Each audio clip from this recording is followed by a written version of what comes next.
اس لیے جہاں نماز کا جگہ ہے وہاں نماز پڑھے، مدرسہ میں جا کے نماز پڑھائیے، مسجد میں نماز پڑھائیے، اور اس سے زیادہ جگہ کی کمی ہے نا تو قبرستان میں جگہ بنائیے، وہاں بہت لمبا لمبا گھیر کے رکھے ہیں، وہاں نماز پڑھوائیے۔ جیسا کہ ہم مسجد میں نماز ادا کرتے ہیں، مدرسے میں نماز ادا کرتے ہیں، اگر ان کے باوجود بھی اگر ہمارے پاس جگہ نہیں ہے تو اللہ کی زمین ہے، اللہ کی زمین پہ ہم ہر جگہ نماز ادا کر سکتے ہیں۔ آپ دیکھ رہے ہیں کہ سڑک پہ سڑک نماز پڑھنے کے لیے ہے، سڑک گاڑیوں کے چلنے کے لیے ہے، جو گاڑی والے چلتے ہیں وہ ٹیکس پے کرتے ہیں، آپ ان کو روک کر کے نماز پڑھائیے گا، یہ کافی دکھ ہے۔ نشچت روپ سے اس پر بین لگنا میں نماز پڑھیں اور اس سے زیادہ اگر آپ کو نہیں ہوتا قبرستان میں نماز پڑھے، اس کو لے کر کیا کہیے گا؟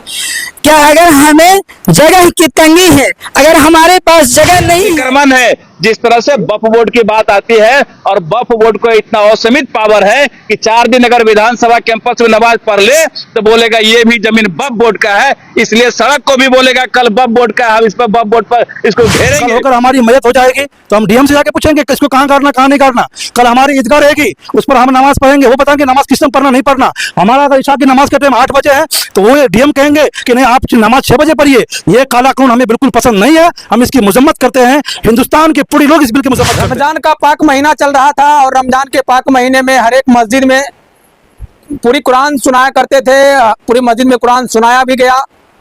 اسی درمیان اس مسجد میں بھی سنت تراویح ادا کیے ہیں۔ یہاں کے امام جو ہمارے ٹھیک پیچھے آپ دیکھ سکتے ہوں گے، ان کو مالا سے سمانت کیا گیا ہے۔ آئیے ہم جاننے کا پریاس کرتے ہیں کیا کچھ یہ بتائیں گے اس رمضان کو لے کر، کیونکہ رمضان اب جانے کو ہے، رمضان کا یہ پاک مہینہ اب لوگوں کو اداس کر کے جا رہا ہے، اور اسی درمیان ہم ان سے بات کریں گے اور بھی بہت سارے چیزوں پہ بات کریں گے، کیونکہ آئے دن مسلمانوں پہ جو ہو رہے اتیاچاروں کے خلاف میں ان سے جاننا چاہوں گا کیا کچھ ان کی زبانی یہ بتائیں گے، کیونکہ آپ لوگ سنتے ہوں گے وقت بورڈ کے حساب سے کہ آپ جو ہے مسجد میں نماز پڑھیں، مدرسے میں نماز پڑھیں، اور اگر مسجد مدرسہ میں جگہ نہیں ملتی ہے تو قبرستان میں نماز پڑھیں، ایسا کچھ آپ لوگ سوشل میڈیا پہ سنتے ہوئے نظر آئے ہوں گے۔ آئیے ہم جاننے کا پریاس کرتے ہیں یہاں کے امام صاحب سے۔ السلام علیکم۔ وعلیکم السلام ورحمۃ اللہ وبرکاتہ۔ سب سے پہلے تو آپ یہ بتائیے کہ آپ اس مسجد میں سنت تراویح پر آئے ہیں، کیسا محسوس کر رہے ہیں اپنے آپ کو؟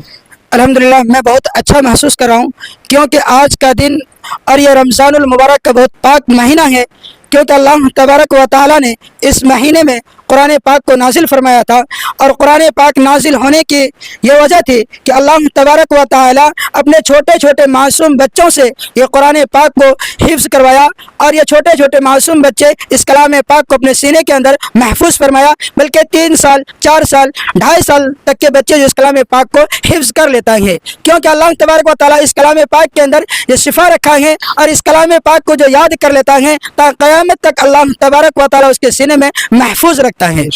بہت سارے مسلم سمودائے کے بچے اور بہت سارے لوگ اب مسجد آنے سے بھٹکتے ہیں، ان کو اللہ پہ وشواس نہیں ہوتا ہے، جس کے کارن آپ بھی اگر تراویح پڑھا رہے ہوں گے دیکھتے ہوں گے آپ کے مسجد میں 3 سب 4 سب سے زیادہ لوگ نہیں آتے ہیں۔ ان کے لیے آپ اس گاؤں کے لوگوں کو کیا کچھ رجحان دیے ہیں کہ آگے سے بدلاؤ ہونا چاہیے یا نہیں؟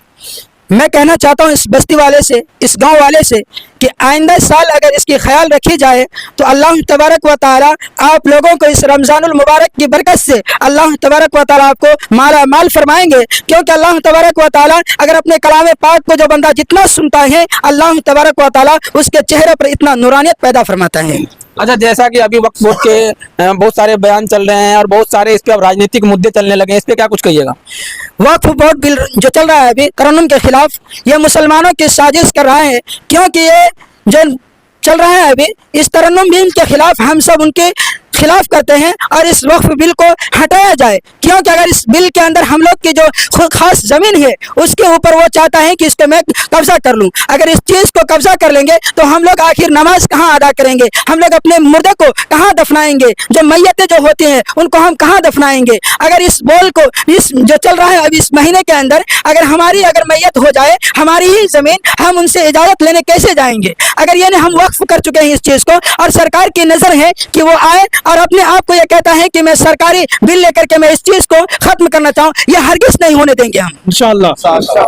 آپ جس چھیتر سے ہیں اس چھیتر کے ودھایک مانیہ نیرج کمار ببلو جی، جو کہ ابھی بہار سرکار کے منتری ہیں، ان کا ایک ویڈیو آپ لوگ نیوز کی مارفت سے دیکھے ہوں گے۔ ان کا کہنا ہے کہ مسلم سمودائے کے لوگ ہیں عید کی نماز جو ہے سڑکیں پہ نہیں پڑھیں، روڈ پہ نہیں پڑھیں، کیونکہ روڈ بادھت ہوتی ہے، اور وہ کہیں نہ کہیں جو بھی واہن والے ہیں واہن کا وہ بل ادا کرتے ہیں، ٹیکس دیتے ہیں سرکار کو۔ ان کا کہنا ہے کہ مدرسہ میں نماز